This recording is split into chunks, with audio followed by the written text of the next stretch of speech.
À l'origine du chaos qui a mené à la démission de son chef, Marois Risky est de retour. Mais avoir le parti tatoué sur le cœur, est-ce que ça suffit à y retrouver sa place?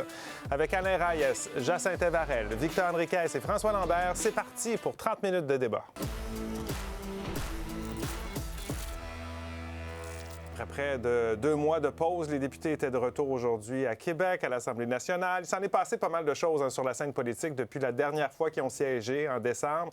C'était avant que François Legault ne démissionne en janvier. Mais avant ça, c'est Pablo Rodriguez qui a claqué la porte du Parti libéral quelques jours seulement après le début des vacances des fêtes. La pression était devenue, on se souvient, trop forte pour le chef qui a eu à naviguer en eau trouble tout l'automne en raison de la crise majeure qui a secoué son parti. Une crise qui a débuté par la décision de Marois Risky de congédier sa chef de cabinet. L'ex-chef parlementaire n'avait jamais voulu commenter publiquement son geste, mais elle l'a finalement fait aujourd'hui à l'occasion de la rentrée. Moi, j'ai jamais souhaité d'être exclue. J'ai dû poser des gestes et je suis en paix non seulement avec moi-même, mais aussi avec les gestes que j'ai dû poser. Son retour devant les caméras de l'Assemblée nationale était attendu. Mon intégrité, celle du parti, lorsque j'en étais chef parlementaire, j'ai tout fait pour la préserver. Après des mois de silence, Marois Risky s'est exprimé publiquement pour la première fois depuis son exclusion du caucus libéral en novembre dernier. L'ex-député vedette du Parti libéral est toujours visé par une poursuite intentée par son ex-chef de cabinet, Geneviève Heinz, pour congédiement sans fondement. Vous comprendrez que pour moi et ma famille, c'est moi qui ai poursuivi pour 1 demi-million en diffamation. Ça a été pour ma famille très difficile. Dans un document judiciaire rendu public lundi, elle affirme avoir congédié Mme Heinz parce que cette dernière aurait tenté de faire travailler des employés du parti rémunérés par l'Assemblée nationale sur des enjeux de politique partisane, ce qui est interdit.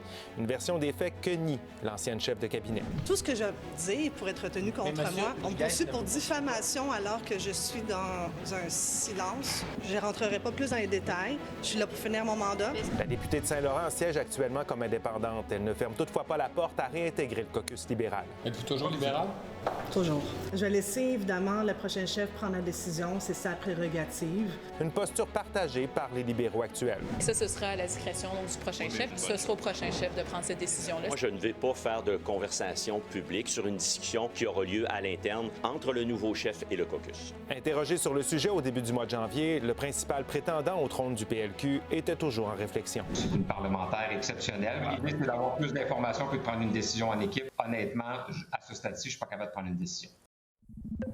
Notre question ce soir, est-ce que vous êtes pour ou contre un retour de Marois Risky dans le caucus libéral? Alain, qu'est-ce que tu en penses? Pour le Parti libéral a besoin de tous ses atouts pour sortir de la cave et qu'on le veuille ou qu'on le veuille pas, d'accord ou pas d'accord avec ce qu'elle a fait. Si on faisait un sondage, Marois Risky serait clairement la personne la plus populaire dans la grande famille libérale. Jacinthe. Pour, il faut dépasser les querelles personnelles et les querelles politiques. Là, il en va de la crédibilité et de l'intérêt collectif du Parti libéral du Québec de la réintégrer. Victor. Je dois préciser que je pense qu'elle sera réintégrée, mais je trouve que c'est une mauvaise idée. La loyauté est la valeur la plus importante en politique. Et Marois Risky a joué à ce sport d'équipe qu'est la politique de façon très solitaire, en mettant de côté tous ses collègues. Si j'étais un membre du caucus, je refuserais qu'elle revienne, quel que soit le prix politique à payer. François. Malgré les sondages, malgré tout ce qu'on peut penser de l'aura de Marois Risky, je suis totalement contre. C'est pas une joueuse d'équipe. Et de toute façon, elle ne revient pas au mois d'octobre. Donc, pourquoi réintégrer quelqu'un qui a causé du dommage quand même à l'image de marque du Parti libéral? Je suis totalement contre qu'elle revienne. Alors, le clan du pour, le clan du contre. Allons voir nos téléspectateurs en ce début d'émission. Avant l'émission, 56 donc des internautes ont répondu à notre question, pour un retour de Marois Risky dans le caucus libéral, alors que 44 sont contre cette idée-là. On repart, on efface tout ça, on repart le décompte des votes à zéro. Quand vous êtes prêts, vous allez balayer le code QR ou vous allez sur notre site, vous votez, vous commentez par courriel sur X ou sur Blue Sky si vous avez quelque chose à nous dire. D'ailleurs, on vous invite à commenter plus tôt que tard dans l'émission. Là. Dans une dizaine, quinzaine de minutes, là, c'est un bon moment pour nous envoyer vos commentaires. Et vous, je vous rappelle que vous avez accès à votre interrupteur.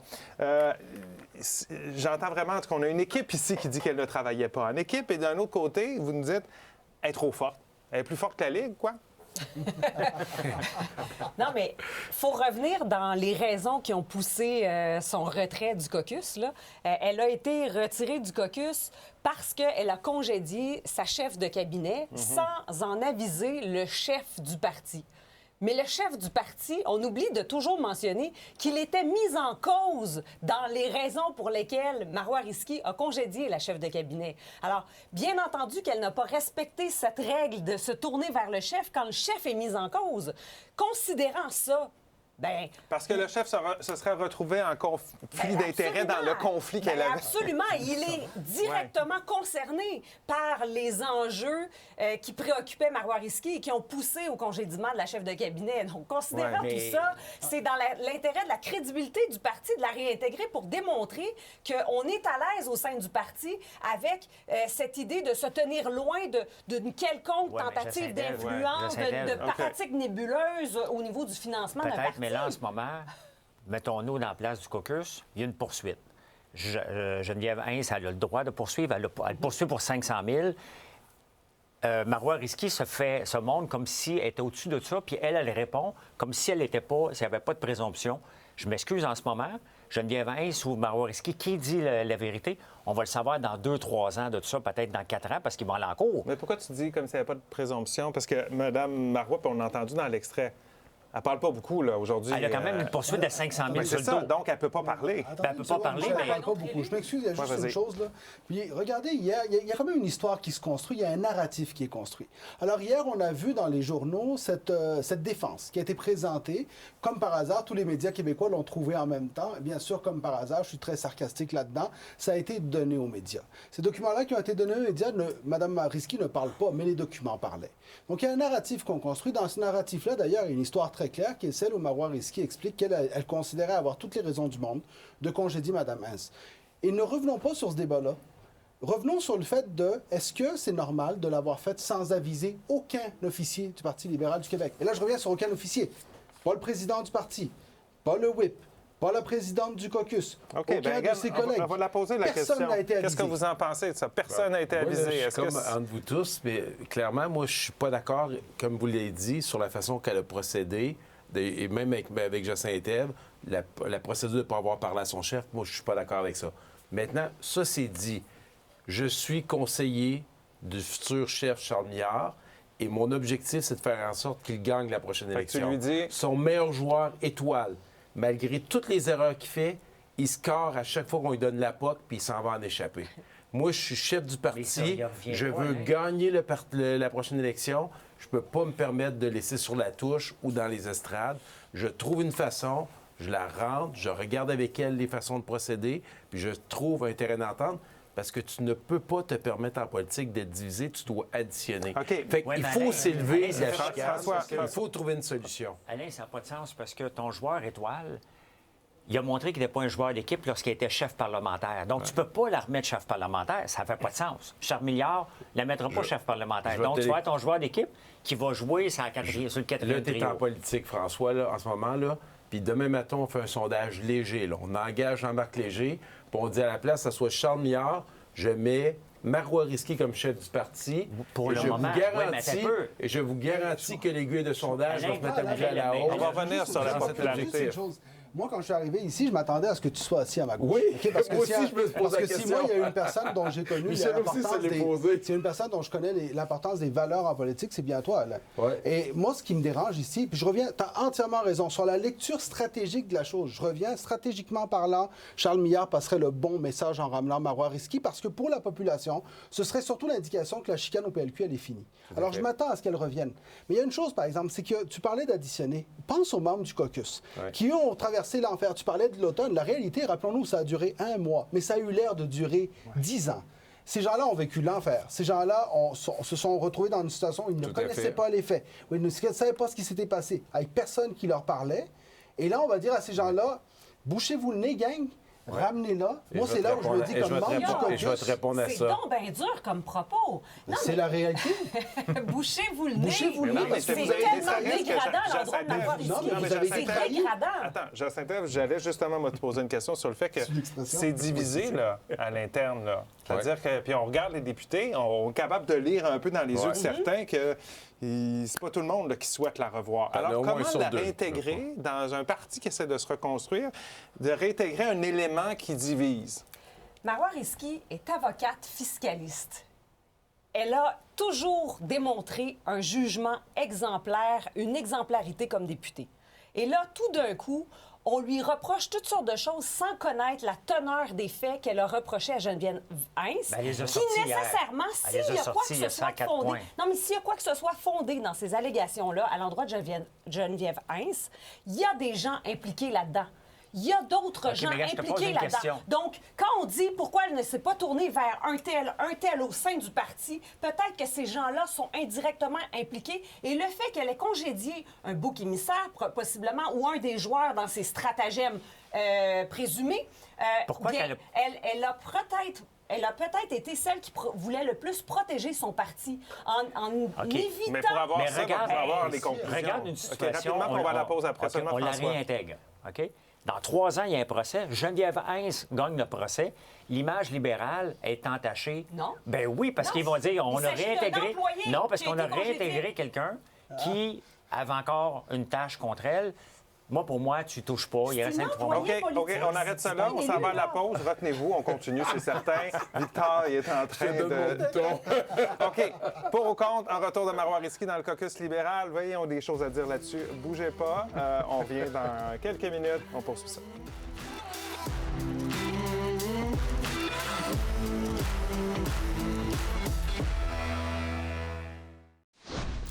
On est de retour au débatteur pour ou contre un retour de Marois Risky dans le caucus libéral.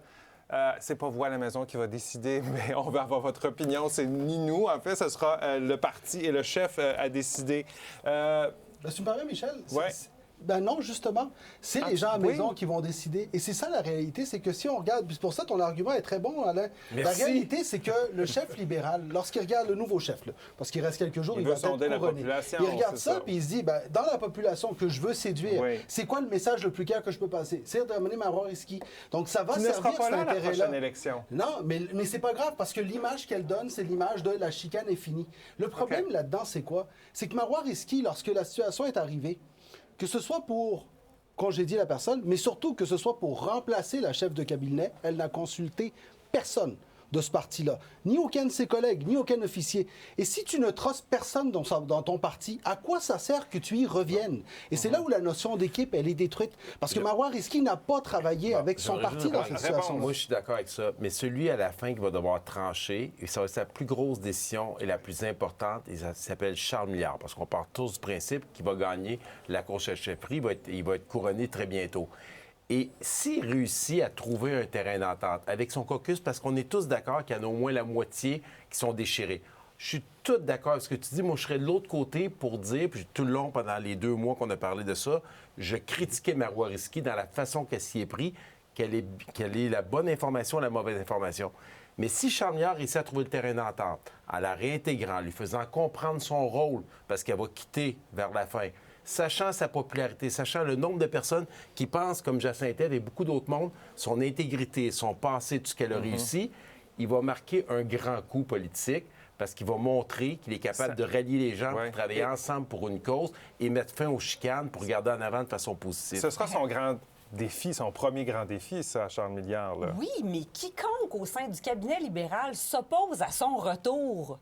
C'est que finalement, non, mais il endosse en quelque part indirectement un quelconque omerta autour des affaires du financement du parti. Tant qu'il n'y a pas de conclusion, non, mais justement, si moi je suis députée au sein du Parti libéral et que je ne sais pas exactement ce dont il s'agit, je souhaite la réintégration de celles qui semblent avoir peut-être trouvé quelque chose, même si je l'ignore. Je veux faire partie d'une formation politique transparente. Je veux faire partie d'une formation politique où les pratiques sont honnête. Mais Charles Milliard peut très bien faire tout ce que tu as dit pour Charles Milliard. Il peut très bien dire je la reprends pas parce que il peut très bien dire on n'a pas vu son travail d'équipe. Lorsque ça s'est arrivé, on aurait aimé ça que les instances. La population n'est pas là, François. Moi, je pense que la population est là. Parce qu'en même temps, il ne faut pas oublier qu'elle a une poursuite. Elle est poursuivie. Mais je te pose la question. Elle s'est auto-exclue. Elle savait très bien. Si Elle a assez d'expérience en politique pour savoir qu'un geste comme ça était pour l'auto-exclure. C'est un beau spin qu'elle fait, mais je m'excuse. Tout le monde le sait que si tu fais un geste comme ça, tu te fais tasser tout de suite. C'est évident, là. Ouais. Ça, je pense que c'est évident. Presque un suicide. C'est pas la première fois aussi. Il faut savoir aussi que Marois Risky, au sein de son caucus, il y a eu des tensions à plusieurs reprises. Là, la position qu'elle avait, cette position de chef, est une position de leadership. Et lorsqu'on est leader, on doit aussi travailler avec les différents acteurs. Alors, moi, ce qui me dérange, c'est que là, on demande aux mêmes gens à qui elle n'a pas voulu dire ce qu'il se passait de la réintégrer. Et ils vont le faire. Mais ils ne le feront pas parce qu'ils seront heureux de son retour ou fiers de son retour. Ils vont le faire parce que... Il y a des dizaines de chefs de cabinet politiques qui sont congédiés à chaque année et ça ne fait jamais des scandales comme ça. Alors, il y a aussi l'idée que c'était une amie du chef du parti politique. Okay. Et là... Je vais revenir sur la... Madame Marois Risky avait le droit de congédier Geneviève Hans.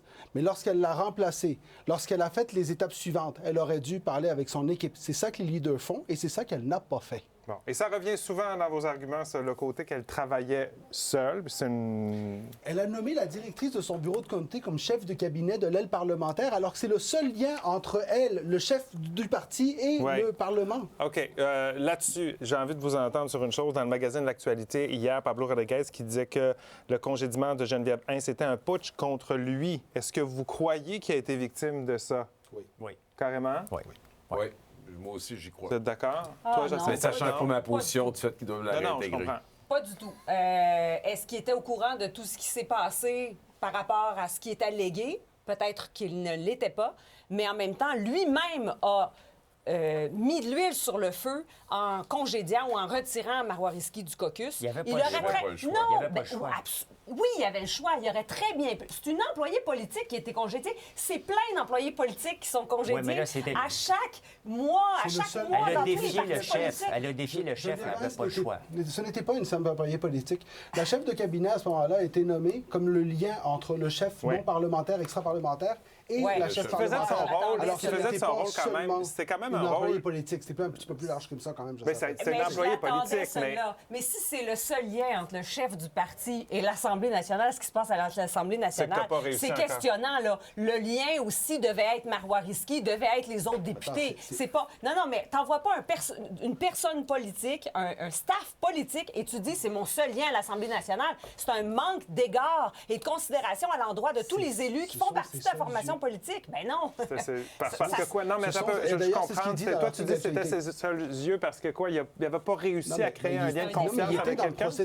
Rappelons-nous, Pablo Rodriguez rentre au mois de juin, il y avait un processus. S'intégrer dans un caucus, c'est compliqué. Et c'est pas moi qui le dis, c'est lui-même qui dit dans son article L'Actualité, Geneviève Hein était mes yeux et mes oreilles à l'Assemblée nationale. Donc, il faut reconnaître... Oui, mais c'est... Non, c'est pas son espion. Non, c'est pas un espion. Je Saint-Ève, là, c'est fort.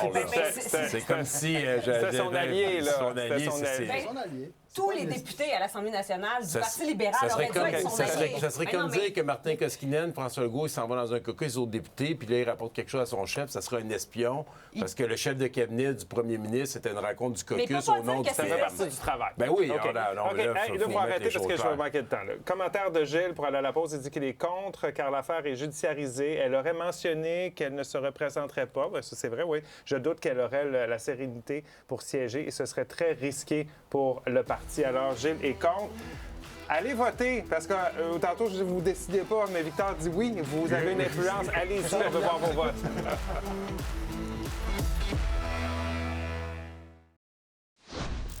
OK, on est de retour au débatteur et ça a débattu pendant cette pause-là. J'en ai mal aux oreilles.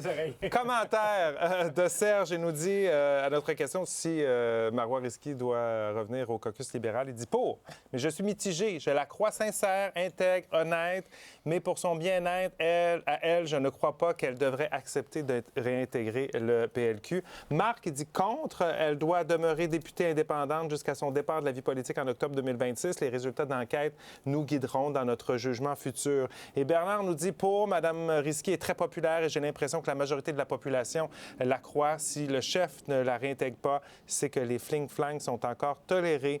Alors, c'est l'opinion de nos débatteurs, nos téléspectateurs là-dessus.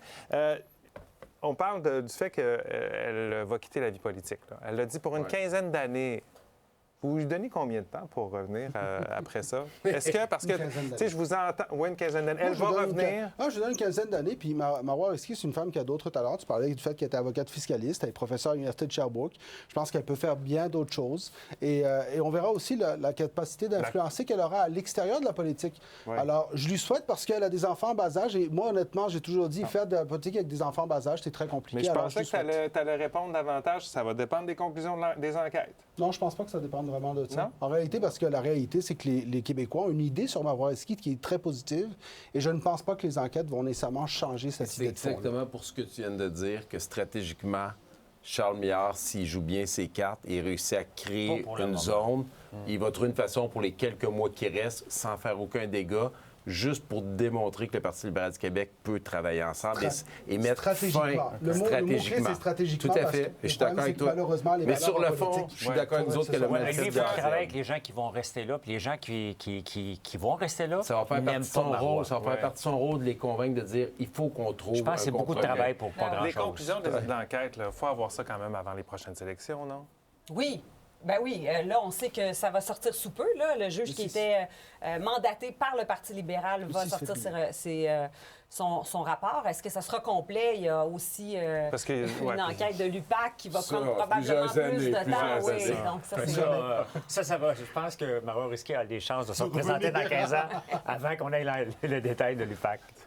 Parce qu'on a tous hâte d'avoir les conclusions. On imagine que les gens au Parti libéral ont particulièrement hâte. Allons voir, nous, les conclusions de notre sondage ce soir. 56 des internautes au début avaient dit pour, 44 contre. On termine ça comment? On termine ça comme ça. 49 des internautes sont pour, alors que 51 sont contre. Et c'est Victor, le choix du public ce soir pour les meilleurs arguments. Tu as travaillé fort. Ça brassait pas mal ce soir. Ça fait un petit bout qu'on n'avait pas fait un débat politique avec cette intensité-là. Merci beaucoup d'avoir été avec nous. On verra ce que M. Milliard, qui visiblement s'enligne pour être le prochain chef, décidera. Ça va être intéressant. Puis on en débattra également de sa décision. 49 de la population qui dit oui. Bonne nuit. À demain. Bye-bye.